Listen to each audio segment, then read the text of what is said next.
Sarah Martinez wiped down the coffee counter for the 100th time that morning, her hands moving in mechanical circles as she tried to ignore the ache in her lower back. The small cafe in downtown Phoenix was buzzing with the usual morning rush, but today felt different. Today, she caught herself staring at her reflection in the espresso machine, wondering how she had ended up here. Just 2 years ago, she was Lieutenant Sarah Martinez, one of the most decorated female Navy SEALs in her unit. She had completed missions that most people couldn't even imagine, served her country with honor, and earned the respect of every soldier she worked alongside. The ring on her right hand, a simple band with the SEAL trident, was the only reminder of that life. Now, most days, she twisted it nervously when customers got impatient or when her manager, Tony, made another snide comment about her work speed. The transition from military to civilian life had been brutal. Sarah thought her skills and experience would open doors, but instead she found herself facing rejection after rejection. Employers saw her military background as either intimidating or irrelevant. The nightmares from her last mission didn't help either. Some nights she would wake up in a cold sweat, hearing the explosions and gunfire that had taken 3 of her teammates. The doctors called it PTSD, but Sarah just called it her new reality. Working at Morning Brew Cafe wasn't her dream job, but it paid the bills for her tiny studio apartment. The owner, Mrs. Chen, was kind enough, though she didn't ask many questions about Sarah's past. Most customers barely looked at her anyway, too focused on their phones or rushing to get to work. She had become invisible, just another face behind the counter, and sometimes that felt like a blessing. This particular Tuesday morning started like any other. The regulars came in with their usual orders. Jim wanted his black coffee with 2 sugars. Mrs. Patterson needed her vanilla latte with oat milk, and the college students ordered complicated drinks with names that made Sarah's head spin. She moved through the motions, her muscle memory from months of practice taking over while her mind wandered to more pressing concerns, like how she was going to make rent next month. Around 10 o'clock, when the morning rush had died down and the cafe had settled into its mid-morning lull, the bell above the door chimed.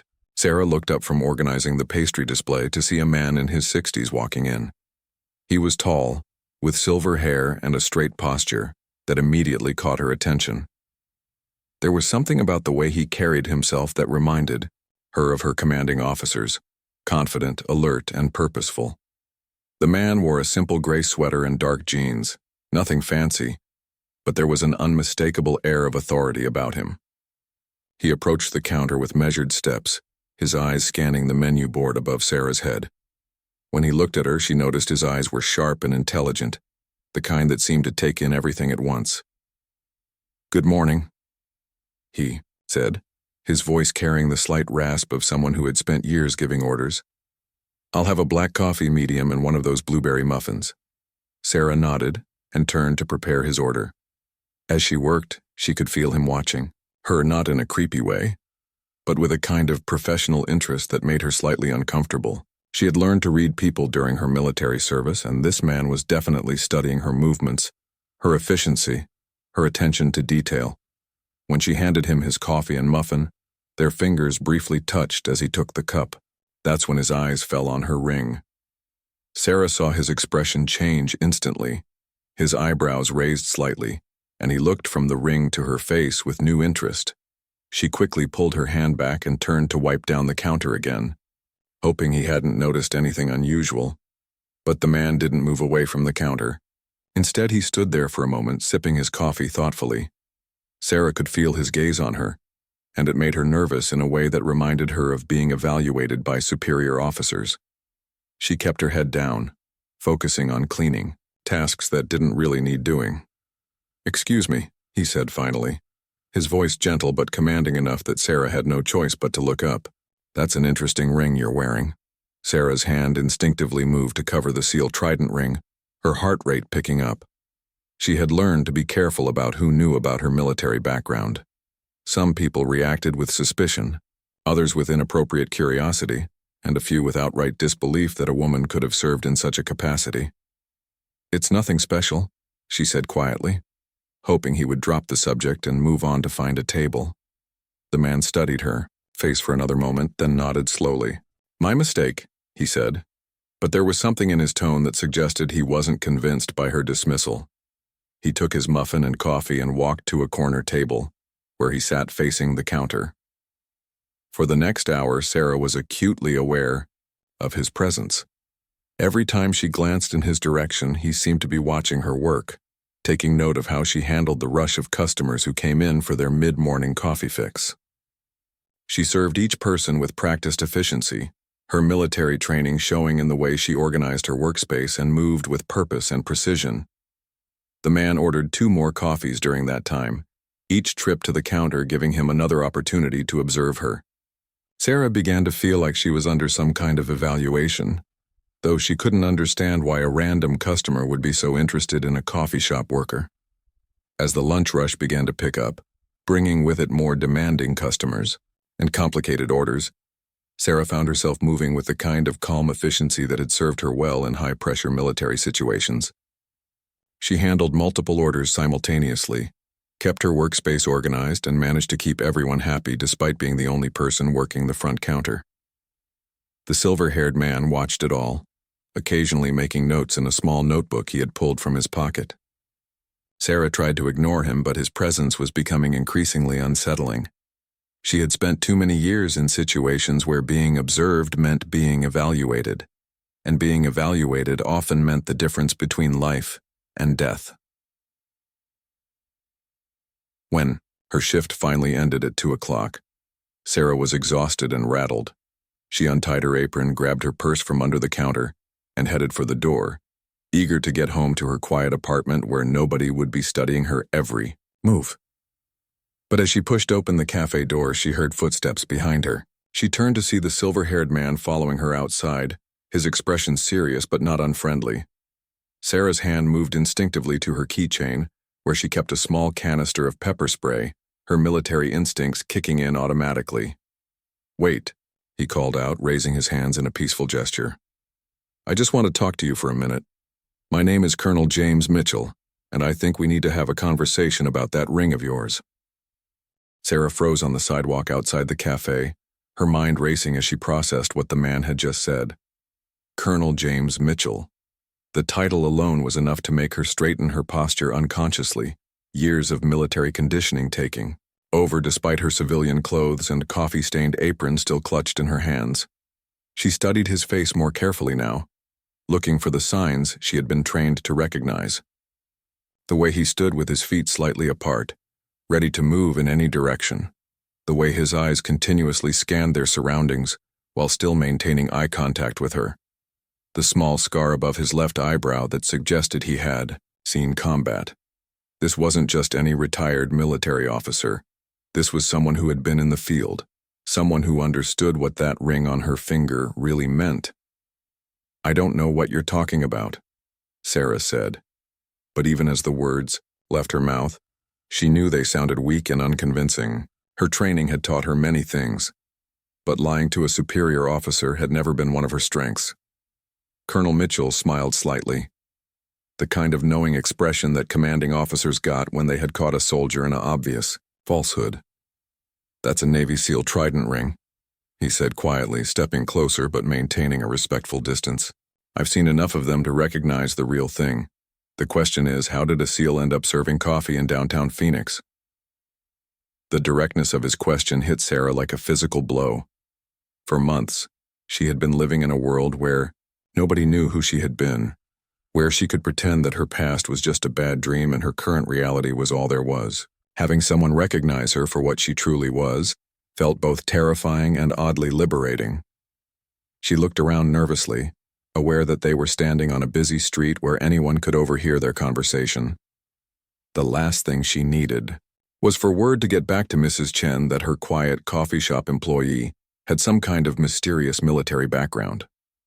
She had worked hard to keep that part of her life separate from her civilian existence. "Can we talk somewhere else?" she asked, her voice barely above a whisper. Colonel Mitchell nodded and gestured toward a small park across the street. "There's a bench over there where we can speak privately." They walked across the street in silence, Sarah's mind spinning with questions and possibilities. Why was this man here? How had he found her? Was this connected to her discharge from the Navy? Or was it something else entirely? She had spent the last 2 years trying to disappear from her old life, but apparently she hadn't been as successful as she thought. The park was mostly empty except for a few joggers and a woman walking her dog. They sat on a bench under a large oak tree, far enough from the street that their conversation wouldn't be overheard. Colonel Mitchell waited patiently while Sarah gathered her thoughts, giving her the space she needed to process this unexpected encounter. "I was discharged 2 years ago," Sarah said finally, deciding that partial honesty might be her best strategy. "Medical reasons. I've been trying to build a new life as a civilian." "Medical discharge," the colonel repeated thoughtfully. "That covers a lot of ground. Physical injury, psychological trauma, or was it something else entirely?" Sarah's jaw tightened. The memory of her discharge proceedings was still painful, filled with doctors who didn't understand what she had been through, and bureaucrats who saw her as just another case file to process. "PTSD," she said curtly. "Apparently, watching your teammates die in an explosion tends to affect your ability to serve effectively." The colonel's expression softened slightly, and Sarah saw something she recognized in his eyes. The look of someone who had lost people under his command, someone who understood the weight of survivor's guilt. "I'm sorry for your loss," he said, simply. "How many tours did you complete?" "4," Sarah replied, surprised by how easily the information came out. She hadn't talked about her service with anyone in months, but there was something about Colonel Mitchell that made her want to trust him. "Afghanistan, Iraq, Syria, and 1 classified mission that I can't discuss. 4 tours as a SEAL," the colonel mused. "That's impressive, especially for someone your age. You couldn't be more than, 30? 28, Sarah corrected. "I enlisted young and fast-tracked through training. Made lieutenant by 25. Colonel Mitchell nodded approvingly. "Exceptional career trajectory. Which makes it even more puzzling that you're serving coffee instead of using those skills in the private sector. Have you tried applying for security consulting positions? Defense contracting? Corporate training?" Sarah laughed bitterly. "I've tried everything." "Do you know what happens when a woman walks into an interview and tells them she was a Navy SEAL? Half of them don't believe me, and the other half think I'm some kind of dangerous psychopath who's going to snap and hurt someone. The nightmares don't help with background checks either."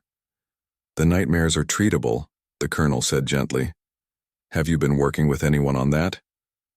"VA therapist for a while," Sarah admitted. "But insurance only covers so many sessions, and I can't afford private treatment on a coffee shop salary." They sat in silence for a moment, watching a group of children play on the nearby playground.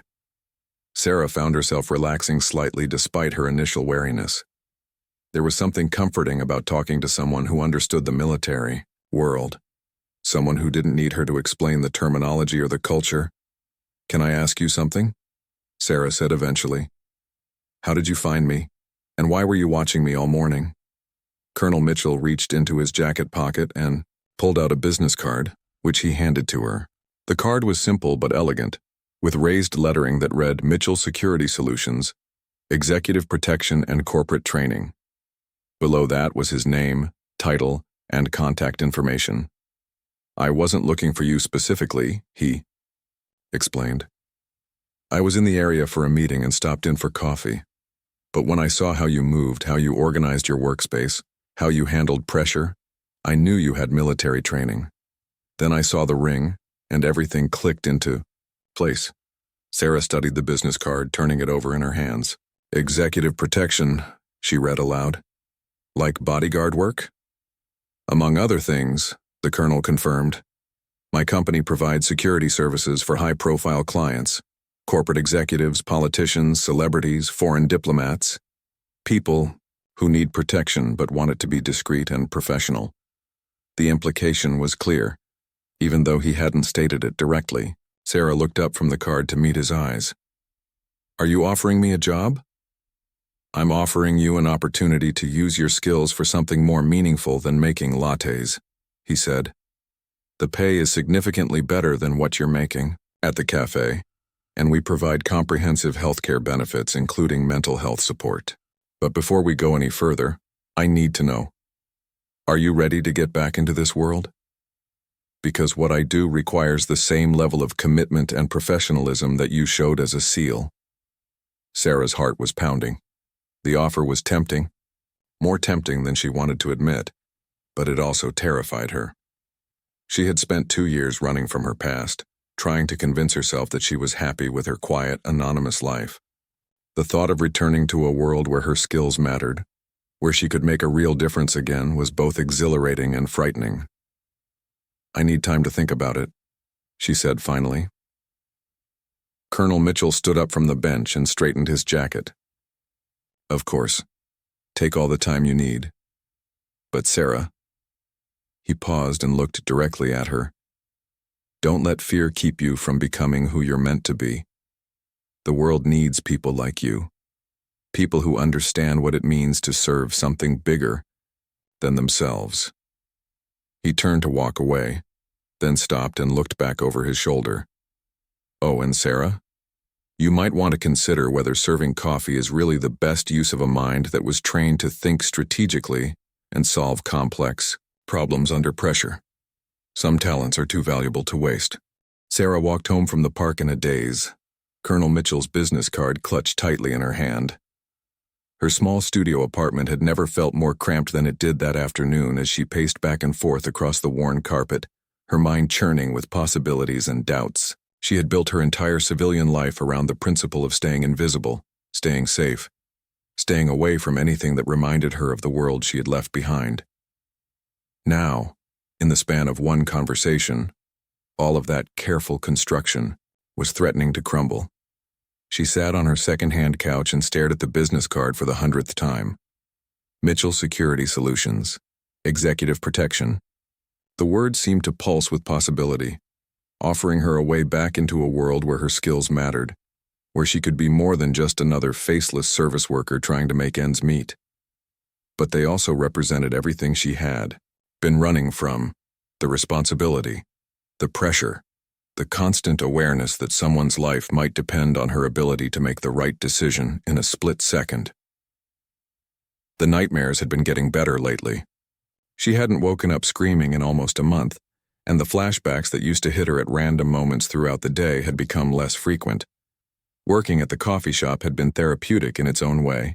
The routine was comforting. The stakes were low and nobody expected anything from her except decent coffee and friendly service. Was she ready to give up that safety for the unknown challenges that Colonel Mitchell's job offer might bring? Her phone rang, startling her, out of her thoughts. The caller ID showed her sister Maria's name, and Sarah hesitated before answering. Maria was the only family member who knew the full extent of Sarah's military service, and she had been nothing but supportive during the difficult transition to civilian life.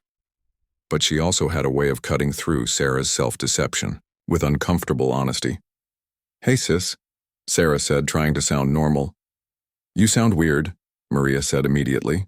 "What's going on?" Sarah had always hated how easily her sister could read her, even over the phone. "Nothing's going on. Just tired from work."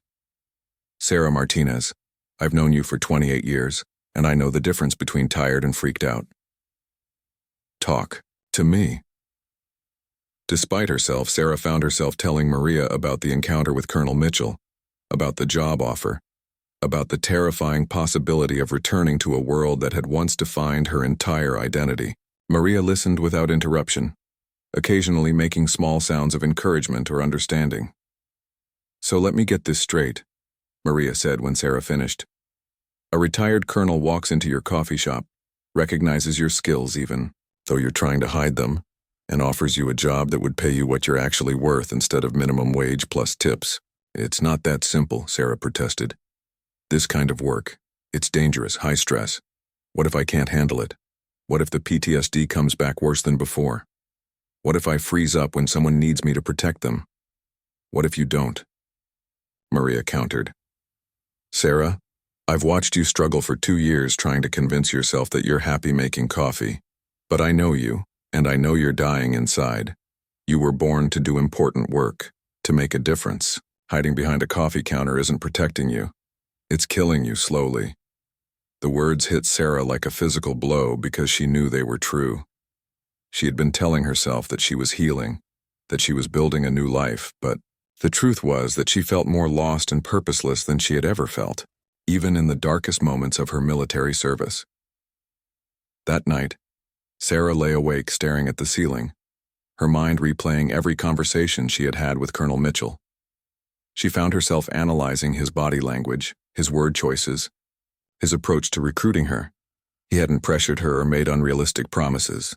Instead, he had simply presented her with an opportunity and left the choice entirely in her hands. That kind of respect for her agency was something she hadn't experienced in a long time. The next morning at work, everything felt different. The familiar routine of opening the shop, preparing the coffee machines, and setting up the pastry display felt hollow and mechanical. Every task reminded her of Colonel Mitchell's words about wasting her talents. When Mrs. Chen complimented her on how smoothly the morning rush had gone, Sarah found herself wondering what it would feel like to receive recognition for something that actually challenged her abilities. Around lunchtime, a customer came in, who changed everything. He was a young man, probably in his early 20s, with nervous energy and eyes that kept darting toward the windows. He ordered a simple black coffee, but his hands were shaking as he handed her the money. Something about his behavior triggered Sarah's training, and she found herself automatically assessing him for potential threats. The man sat at a corner table, positioned so he could see both the front door and the back exit. He kept checking his phone and looking around the cafe with the kind of hypervigilance that Sarah recognized from her own experiences with anxiety and trauma. But there was something else in his manner that made her uneasy, a quality that reminded her of the intelligence briefings she used to receive about potential security threats. When he got up to use the bathroom, leaving his phone on the table, Sarah's instincts screamed at her that something was wrong. She had learned to trust those instincts during her military service, and they had kept her alive in situations where logic and planning hadn't been enough. Without really thinking about what she was doing, she moved closer to his table and glanced at his phone screen. What she saw there made her blood run cold.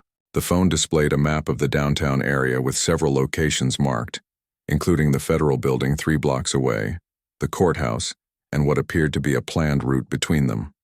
There were also text messages visible that mentioned timing, security schedules, and references to making a statement.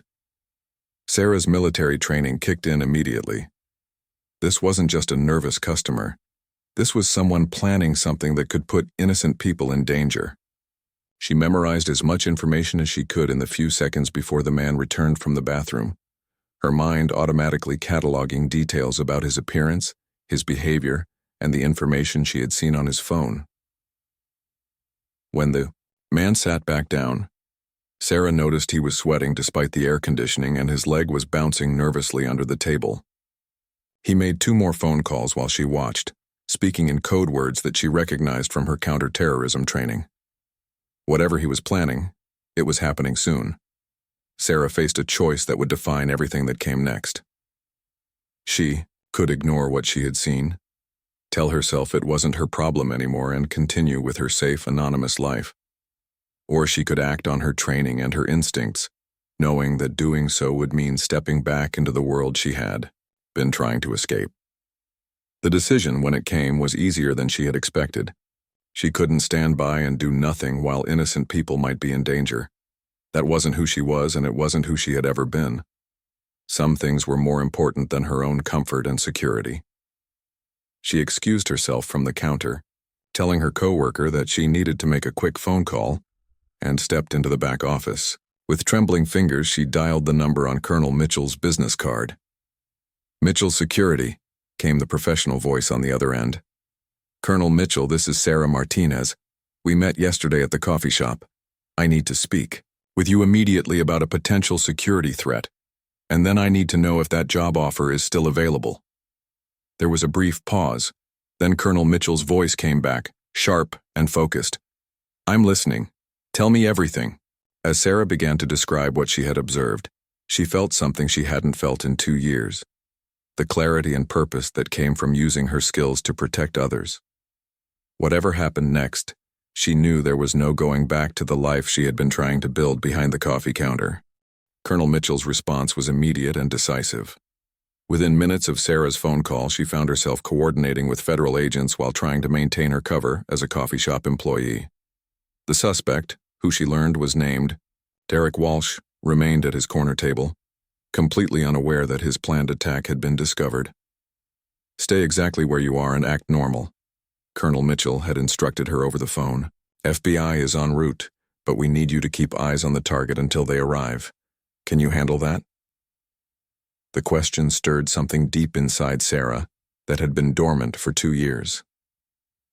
"Yes, sir," she replied automatically, falling back into military protocol without conscious thought. The next 20 minutes were some of the longest of Sarah's life. She served customers, made small talk, and cleaned tables, all while maintaining constant surveillance on Derek Walsh through her peripheral vision. Her military training had taught her how to observe without appearing to watch, how to remain alert while seeming casual. Skills she thought she had lost came flooding back as if no time had passed at all. Walsh made 3 more phone calls, each one increasing Sarah's certainty that something significant was planned for that afternoon. During the second call, she caught fragments of conversation about the senator's appearance and maximum impact timing. Her blood ran cold as she realized the scope of what they were dealing with. This wasn't just a random act of violence. This was a targeted assassination attempt. When the FBI agents finally arrived, they did so with the kind of professional discretion that impressed Sarah. 2 agents entered the cafe separately, posing as customers, while others took positions. Outside, Special Agent Rebecca Chen, a woman about Sarah's age with sharp intelligence in her dark eyes, approached the counter and ordered a complicated latte while quietly identifying herself. "We need you to keep serving him normally while we set up," Agent Chen whispered while Sarah prepared her drink. "Colonel Mitchell briefed us on your background. We're grateful for your assistance." The recognition of her capabilities, the trust placed in her judgment, felt like coming home after a long journey. Sarah realized how much she had missed being part of something important, being valued for her skills rather than tolerated for her service. The takedown happened smoothly and professionally. As Walsh stood to leave, apparently believing his reconnaissance was complete, the FBI agents moved into position. Sarah watched from behind the counter as they approached him calmly, showing their badges and speaking in low, authoritative voices. Walsh's face went through a series of expressions: confusion, recognition, and finally resignation as he realized his plan had been discovered. They found detailed maps, timelines, and weapons cached in his car. According to Agent Chen, Walsh had been planning to assassinate a visiting senator during a public appearance that afternoon. The attack would have killed not only the senator, but likely dozens of innocent bystanders. Sarah's observations and quick thinking had prevented a tragedy. After Walsh was taken into custody and the immediate threat was neutralized, Colonel Mitchell arrived at the cafe. He found Sarah sitting at the same corner table where Walsh had been planning his attack, staring out the window with a mixture of exhaustion and exhilaration on her face. "How are you holding up?" he asked, sitting across from her. "I forgot," Sarah said quietly, not looking at him directly. "I forgot what it felt like to make a real difference, to use these skills for something that matters." Colonel Mitchell nodded understandingly. "It's different when the stakes are real, isn't it? When you know that your actions directly protect innocent lives." "I've been hiding," Sarah admitted, finally meeting his eyes. "For 2 years I've been telling myself that I was healing, that I was building a better life. But really, I was just hiding from who I am." "And who are you, Sarah?" The question hung in the air between them. Sarah thought about all the ways she had defined herself over the past 2 years, as a victim, as a former soldier trying to become a civilian, as someone broken by trauma who needed to stay in safe, unchallenging situations. But today had reminded her of a different definition, one she had almost forgotten. "I'm someone who protects people," she said simply. "Someone who stands between innocent people and those who would harm them. That's who I've always been. And that's who I want to be again." Colonel Mitchell smiled, the kind of satisfied expression a commander gets when a soldier finally understands their true calling. "Then let's talk about that job offer properly." They spent the next hour discussing the details of working for Mitchell Security Solutions. The company provided protection services for high-profile clients who faced genuine security threats. The work would be challenging, sometimes dangerous, and always demanding of the highest professional standards. But it would also be meaningful work that utilized all of Sarah's skills and training. The salary was more than triple what she made at the coffee shop. The benefits included comprehensive health care with unlimited mental health coverage. Most importantly, she would be working alongside other veterans who understood the challenges of transitioning from military to civilian life, while still finding ways to serve and protect others. "I need to ask," Colonel Mitchell said seriously. "Are you concerned about the PTSD? About how high-stress situations might affect you?" Sarah considered the question carefully. "This morning, when I realized what Walsh was planning, I expected to freeze up or have a panic attack.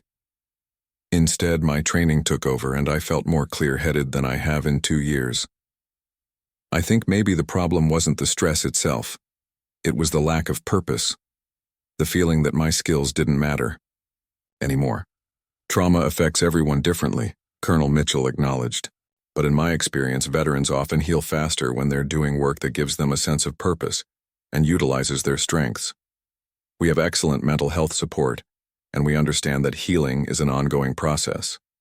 As they talked, Sarah felt something she hadn't experienced in years. Hope. Not the desperate hope of someone trying to convince themselves they were happy, but the solid, grounded hope of someone who could see a genuine path forward, a way to honor her military service while building a civilian life that didn't require her to pretend she was someone she wasn't. "There's one condition," Sarah said finally. "I want to finish out my notice at the cafe properly. Mrs. Chen has been good to me, and she deserves adequate time to find a replacement." Colonel Mitchell's approval was evident in his expression. "Integrity and loyalty to those who have helped you. Those are exactly the qualities I look for in my employees. Take whatever time you need to transition professionally." That evening, Sarah sat in her small apartment and looked around at the life she had built over the past 2 years. The second-hand furniture, the stack of unread books, the photos of her military service that she kept in a drawer because they were too painful to display. Tomorrow, she would begin the process of transitioning to a new life, one that honored both her past and her future. She picked up her phone and called Maria, who answered on the first ring. "So," Maria demanded without preamble, "are you going to tell me what happened, or do I have to drive over there and force it out of you?" Sarah laughed, the first genuinely happy sound she had made in months. "I'm going back to work, Maria. Real work. The kind where what I do actually matters. And the nightmares, the anxiety, still there," Sarah admitted. "But I'm starting to think that running from them isn't the answer. Maybe the answer is finding work that's worth facing them for." 3 weeks later, Sarah found herself standing in front of a gleaming office building in downtown Phoenix, wearing her first professional business suit in over 2 years. The Mitchell Security Solutions offices occupied the entire 15th floor, with floor-to-ceiling windows offering a commanding view of the city. The contrast between this environment and the cramped back room of the coffee shop couldn't have been more dramatic. Her first day had been a whirlwind of orientation sessions, security briefings, and meetings with other team members. Colonel Mitchell had assembled a diverse group of professionals, former military personnel from various branches, retired law enforcement officers, and civilian experts in everything from cybersecurity to international relations. What struck Sarah most was how naturally she fit into this environment. For the first time in years, she felt like she was among people who spoke her language and understood her background. Her trainer for the first month was Marcus Thompson, a former Marine Force recon operator who had been working executive protection for 5 years. Marcus was patient but demanding, helping Sarah dust off skills that had grown rusty during her civilian hiatus, while teaching her new techniques specific to close protection work. Military combat and executive protection require different mindsets, Marcus explained during their first field exercise. In combat, you're usually trying to engage the enemy and complete a mission. In protection work, your only mission is keeping your principal safe. which often means avoiding engagement altogether. Sarah absorbed these lessons eagerly, grateful to be learning again, to be challenged intellectually and professionally. The work required her to think strategically about threat assessment, route planning, crowd dynamics, and emergency procedures. Her mind felt sharp and engaged in ways it hadn't for years. Her first real assignment came sooner than expected. Jonathan Harwick, the CEO of a major tech company, had been receiving death threats related to his company's controversial data privacy policies. The threats had escalated to include specific details about his daily routine, suggesting that someone had been conducting surveillance. Colonel Mitchell assigned Sarah to work with Marcus as part of Harwick's protection detail. The assignment began with a comprehensive security assessment of Harwick's lifestyle and routines.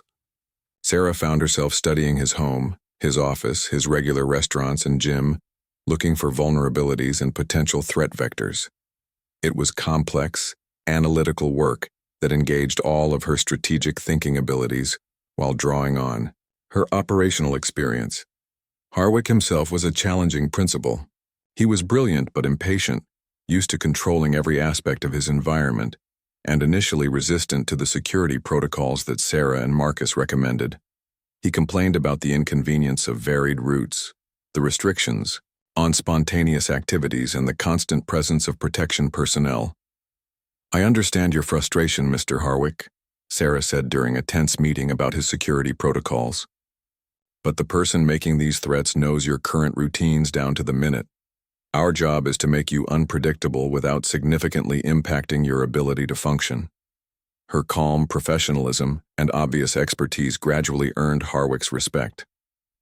Unlike some clients who treated security personnel as glorified chauffeurs, Harwick began to appreciate the intellectual complexity of what Sarah and Marcus were doing to keep him safe. The crisis came during the third week of the assignment. Sarah was conducting advance reconnaissance for a board meeting at Harwick's company headquarters when she noticed something that made her instincts flare with alarm. A maintenance worker in the building was showing too much interest in the areas where Harwick would be traveling, asking questions about timing and access that went far beyond what his job required. The man was tall and lean, with nervous energy, that reminded Sarah uncomfortably of Derek Walsh from the coffee shop. But unlike Walsh, this individual was already inside the building with legitimate access credentials and detailed knowledge of the facility layout. Sarah watched him for 20 minutes, noting how he lingered near the executive elevator bank and seemed to be timing the security patrols. Sarah immediately contacted Marcus through their encrypted communication system. "I've got a potential problem on the 15th floor. Maintenance worker, Caucasian male, approximately 35, acting outside normal parameters for his stated purpose." Marcus's response was immediate. "Harwick is en route. ETA 15 minutes. What's your assessment?" "He's conducting reconnaissance," Sarah replied, continuing to observe the suspect from her position near the reception desk. "He's been here 40 minutes, but I haven't seen him perform any actual maintenance work. He's too interested in timing and access patterns." The decision to act came when Sarah saw the maintenance worker pull out his phone and start recording video of the executive floor layout. That crossed the line from suspicious behavior to active threat preparation. Drawing on her SEAL training, Sarah approached him with casual confidence, playing the role of a concerned employee. "Excuse me," she said, walking up to him with a friendly smile. "I work in corporate communications. Are you filming for any kind of promotional or safety video that I should know about? We're pretty strict about unauthorized recording in the executive areas." The man's reaction confirmed her suspicions. His face went pale, and he immediately became defensive, claiming he was just documenting a maintenance issue for his supervisor. But his body language screamed deception. The way he shifted his weight, avoided eye contact, and kept glancing toward the exit routes. "I'd be happy to help you coordinate with our security team if you need to document anything," Sarah continued, maintaining her cover while subtly positioning herself between the man and the elevator bank. "What kind of maintenance issue are you dealing with?"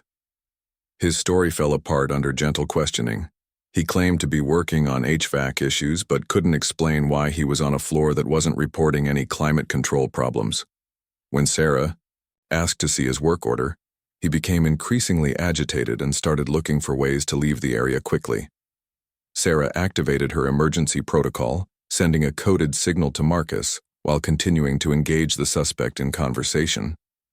The key was to keep him calm and in place until backup arrived, without revealing that she had identified him as a threat. "You know what?" the man said suddenly. "I think I'm on the wrong floor. Let me just head back down and check with my supervisor." "Actually," Sarah said, her tone remaining friendly but her posture subtly shifting into a ready position, "I think it would be better if we sorted this out right here. Security protocols and all that." The man's demeanor changed instantly. The nervous maintenance, worker facade dropped, replaced by someone who clearly had training in violence. Sarah saw his hand move toward something concealed under his coveralls, and her SEAL training took over completely. The confrontation was brief but intense. The man was armed and clearly prepared to use violence to escape, but he had made the mistake of assuming that Sarah was just another corporate employee.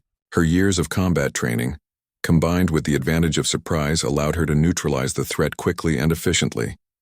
When building security and Marcus arrived moments later, they found Sarah sitting calmly on the suspect, who was face down on the marble floor with his hands zip-tied behind his back, using materials from her tactical kit. The weapon he had tried to draw, a ceramic knife designed to bypass metal detectors, lay safely out of reach. "Well," Marcus said, looking down at the subdued attacker, "I guess all that retraining paid off." The investigation revealed that the man was part of a more sophisticated plot against Harwick than anyone had initially realized. He had gained employment with the building's maintenance company specifically to conduct surveillance and plan an attack. The intelligence he had gathered would have allowed him to predict Harwick's movements with deadly accuracy. But what impressed Colonel Mitchell most when he reviewed the incident report wasn't just Sarah's tactical performance. It was her strategic thinking. She had identified the threat early, gathered intelligence while maintaining her cover, and neutralized the danger without causing panic or disruption to the building's other occupants. This is exactly the kind of thinking that separates good protection officers from exceptional ones, Colonel Mitchell told her during the debrief. "You didn't just react to a threat. You anticipated it, analyzed it, and handled it with minimal collateral impact." Sarah felt a deep satisfaction that went beyond professional pride. This was the work she had been meant to do, the way she was supposed to use her skills and training. The nightmares that had plagued her for 2 years were still there, but they felt manageable now, like challenges to overcome rather than demons to flee from. Harwick's gratitude was genuine and heartfelt. "I owe you my life," he told her simply. "If you hadn't been there, if you hadn't recognized what was happening." "This is what we do," Sarah replied. "This is what I do. It's who I am." That evening, Sarah called Maria to tell her about the incident. Her sister listened with a mixture of pride and worry that Sarah had come to expect from family members who didn't fully understand the nature of her work. "Are you sure this is healthy?" Maria asked. "Going back into dangerous situations when you're still dealing with trauma?" "I'm not going back into dangerous situations," Sarah explained. "I'm going back into situations where I can prevent danger for other people. There's a difference. And honestly, I think this work is helping me heal in ways that hiding from my skills never could." 6 months after Colonel Mitchell first walked into the Morning Brew Cafe, Sarah stood in the same downtown Phoenix location, but this time she wasn't behind the counter. She was conducting a security assessment for a client who would be meeting with business partners at a restaurant 2 blocks away. The irony wasn't lost on her as she sipped coffee that someone else had made while analyzing sightlines, escape, routes, and potential vulnerabilities. Her transformation had been remarkable even to herself. The uncertain, anxious woman who had been hiding behind a coffee counter had evolved into one of Mitchell Security Solutions' most trusted operatives. She had successfully completed a dozen high-profile assignments, earned the respect of her colleagues, and most importantly, found a sense of purpose that had been missing from her life for years. The nightmares hadn't disappeared entirely, but they had changed in character. Instead of reliving her failures and losses, she now sometimes dreamed about the people she had protected, the threats she had neutralized, the lives she had saved. Her therapist, Dr. Martinez, whom the company's healthcare plan allowed her to see twice weekly, helped her understand that trauma didn't have to define her. It could inform her work without controlling her life. "You found a way to turn your pain into purpose," Dr. Martinez had told her during their last session. "That's not just healing, that's transformation." Colonel Mitchell had been right about working with other veterans. The team at Mitchell, security had become like a new kind of family, bound together by shared experiences and mutual respect. Marcus had become not just a partner but a genuine friend, someone who understood both her capabilities and her struggles. The other team members, Elena Rodriguez, a former Secret Service agent, David Kim, an ex-Army Ranger, and Patricia Williams, a retired FBI counterterrorism specialist, had welcomed her with the kind of professional acceptance she had missed desperately. Her personal life had begun to stabilize as well. She had moved into a larger apartment in a better neighborhood, one with space for the gym equipment that helped her maintain the physical conditioning her job required. She was dating Alex, a trauma surgeon at the local hospital who understood the demands of high-stress professions and didn't try to convince her to find safer work. But perhaps the most significant change was in how she viewed herself. The woman, who had once defined herself primarily by her losses and limitations, now saw herself as someone who made a difference in the world. Every successful assignment reinforced her sense of competence and purpose. Today's assignment was particularly meaningful because it brought her full circle. Senator Patricia Vance, the same politician who had been Derek Walsh's intended target 6 months earlier, was visiting Phoenix for a series of meetings about national security policy. The FBI had requested that Mitchell Security provide additional protection, specifically asking for Sarah to be part of the detail. Agent Rebecca Chen, who had become a professional contact and occasional collaborator, briefed Sarah on the current threat assessment. "We've identified 3 potential security concerns related to the senator's visit," Agent Chen explained as they reviewed the intelligence. 2 are probably just online trolls making empty threats, but the third has us genuinely worried. The third threat came from a group that had been monitoring the senator's positions on military funding and veteran affairs. They had made specific threats about teaching her what real sacrifice looks like, and had demonstrated sophisticated knowledge of her security protocols. The threat was credible enough that the senator's regular protection detail had requested augmentation from local assets. Sarah spent the morning conducting advance work at the senator's hotel, working with the Secret Service team to secure the perimeter and establish protocols. It was complex, high-level work that required coordination between multiple agencies and absolute attention to detail, the kind of work that utilized every aspect of her training and experience. When Senator Vance arrived, Sarah was struck by how ordinary she seemed despite her high profile. She was a woman in her 50s with gray hair and laugh lines, someone who could have been anyone's mother or aunt. But Sarah had learned that protecting someone wasn't about their appearance or personality. It was about understanding that they represented something larger than themselves, something worth preserving. The day proceeded smoothly through 3 scheduled meetings and a working lunch. Sarah maintained her position in the security perimeter, constantly scanning for anomalies while staying alert to radio communications from other team members. The work required intense concentration, but it felt natural now, like returning to a language she had spoken fluently years before. The potential crisis came during the senator's final meeting of the day. Sarah noticed a man in the hotel lobby who appeared to be conducting surveillance, taking photos with his phone while trying to appear casual. He matched the general description from the threat assessment, and his behavior triggered all of Sarah's threat detection instincts. Instead of reacting immediately, Sarah did what her training had taught her. She gathered intelligence. She observed the man for 10 minutes, noting his appearance, behavior patterns, and apparent level of preparation. When he moved toward the elevator bank that served the floor where the senator was meeting, Sarah made her decision. "Control, this is Martinez." She spoke quietly into her radio. "I have a potential threat moving toward the principal's location. Male, Caucasian, approximately 40, carrying a backpack and conducting photo surveillance. Requesting permission to intercept." "Martinez, you are cleared to approach and assess," came Agent Chen's voice through her earpiece. "Backup is moving to your position." Sarah intercepted the man at the elevator, using the same casual approach that had worked with the maintenance worker months earlier. But this time the encounter went differently. When she identified herself as security and asked to speak with him, the man immediately became cooperative and apologetic. "I'm so sorry," he said, pulling out a press credential. "I'm David Park, from the Arizona Republic. I was trying to get some background shots for a story about the senator's visit, but I know I should have gone through proper channels.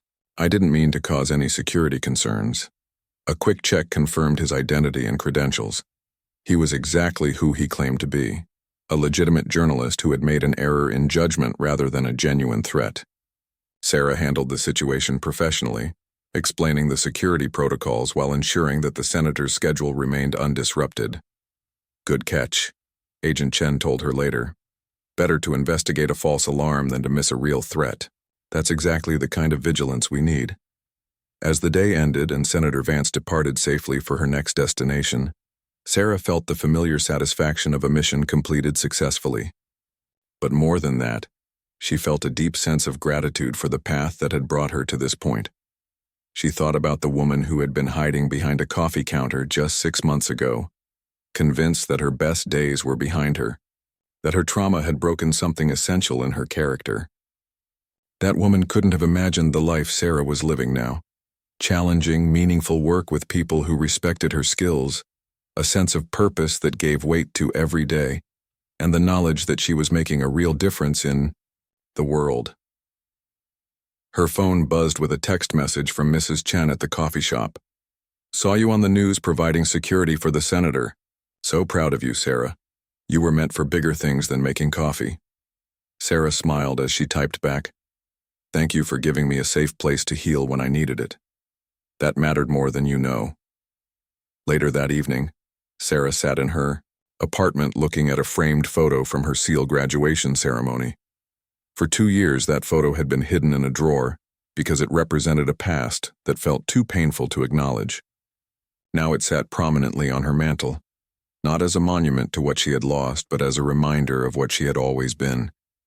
Someone dedicated to protecting others, someone willing to stand between innocent people and those who would harm them. Colonel Mitchell had been right that first day when he told her not to let fear keep her from becoming who she was meant to be. The world did need people like her, people who understood service and sacrifice, people who could turn their pain into purpose and their experience into protection for others. Sarah Martinez was no longer the broken veteran hiding behind a coffee counter. She was a protector, a guardian, a woman who had found her way back to her true calling. And tomorrow, she would wake up ready to serve again, in the way she had always been meant to serve,